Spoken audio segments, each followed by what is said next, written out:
is KION News Channel 546 at 6. Good evening. Child care providers facing many hurdles during this pandemic. Now a local group has taken to social media saying a number of daycare centers have been forced to close completely. Thanks for joining us tonight. I'm Veronica Macias. And I'm Aaron Groff. KION's Megan Meyer explains why this is happening now and the impact it could have on education down the line. Officials here at the Monterey County Office of Ed continue to stress the importance of education for children ages 0 to 5. But with many providers no longer able to keep up, there's a lot of uncertainty ahead.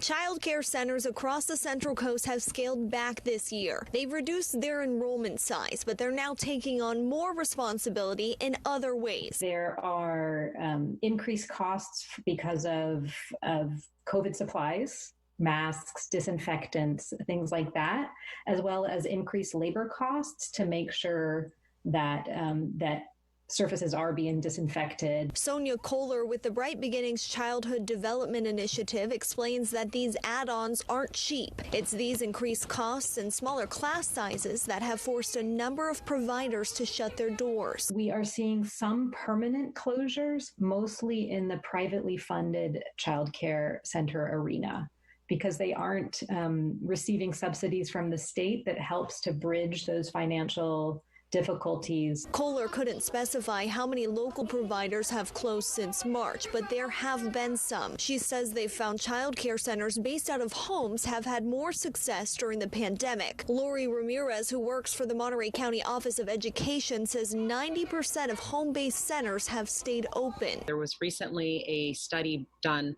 by Yale, which looked at 55,000 child care educators across the U.S., and it found that COVID-19 is not actually spreading through these sites because these sites are doing so much in their daily routines. It's child care providers like these that educators anticipate K-12 schools will look to when planning for reopening. Child care educators are working very hard to keep very strict guidelines in order to keep their children safe.